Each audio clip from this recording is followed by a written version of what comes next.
Bonjour à tous.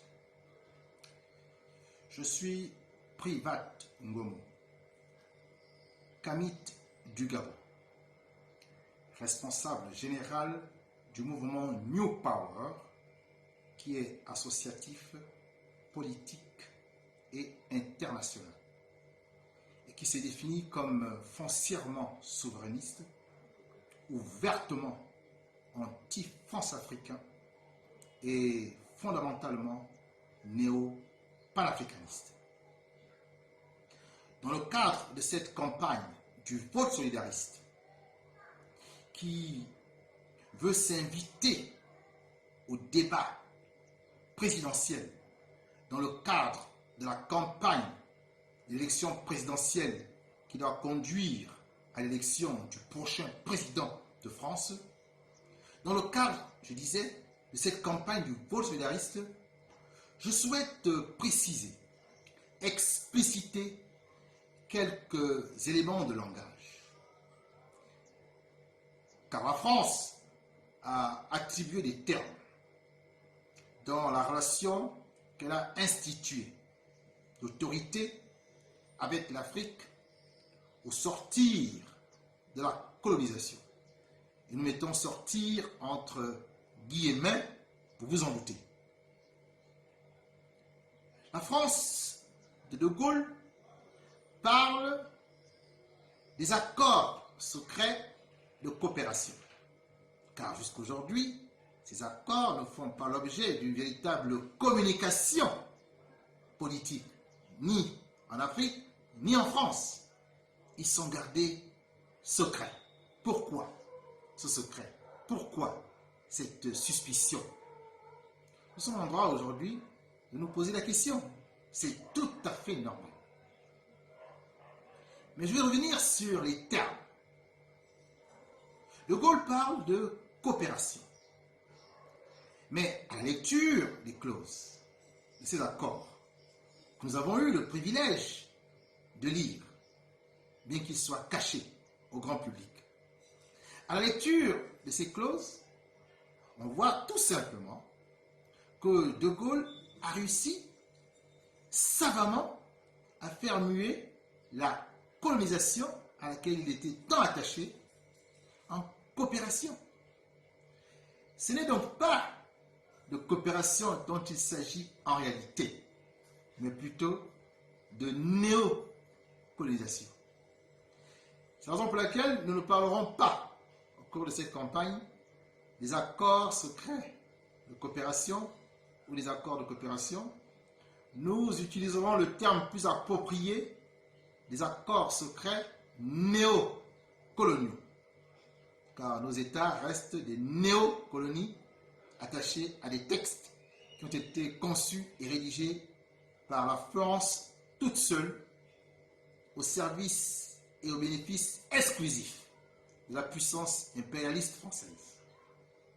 Voilà pour le premier terme. Le second. On nous parle d'aide publique au développement. Très bien. Depuis 1961, selon ces accords secrets néocoloniaux, nous aurions une coopération avec la France. 61 ans après, quel est le bilan? Avez-vous l'impression que cette coopération a permis à l'Afrique francophone de se développer? Lorsqu'on peut tirer un parallèle avec les tigres de l'Asie, où sont les lions d'Afrique face aux dragons de l'Asie? Où sont les panthères d'Afrique face aux tigres de l'Asie? Il n'y a aucune panthère en Afrique. Il n'y a aucun lion, aucun fauve de développement. On assiste à une misère qui pousse les jeunes à faire de grands voyages périlleux qui parfois les font mourir dans le Sahara et très souvent, malheureusement, dans la Méditerranée qui est devenue un grand cimetière marin à ciel ouvert. Donc, nous ne pouvons plus accepter le terme de coopération. Nous devons vraiment accepter le terme de néocolonisation. Et l'aide publique au développement qu'on nous a servi, à travers l'Agence française de développement, est davantage une aide publique à l'endettement. Oui, l'endettement.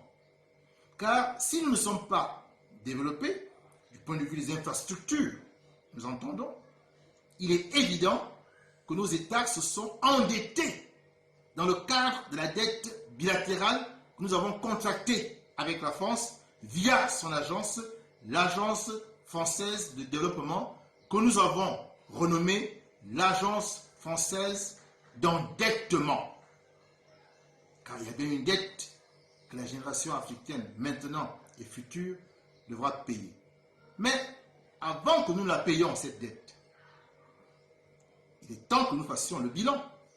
Cet argent qui a été prêté par les Africains à la France, emprunté aux Africains à la France, cet argent, à quoi a-t-il servi? Puisqu'on ne voit aucun signe de développement sur le continent africain. Donc, nous ne parlerons plus, dans le cadre de cette campagne, d'aide publique au développement. Nous préférons le terme plus juste, d'après la réalité du terrain, d'aide publique à l'endettement. Dernier terme, et je finirai là. On nous parle de bases militaires françaises en Afrique.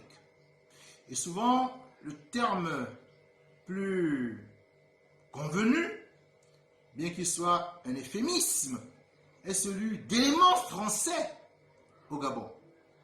On veut donc maintenant écarter la dimension militaire. Éléments français au Gabon. Nous ne sommes pas dupes.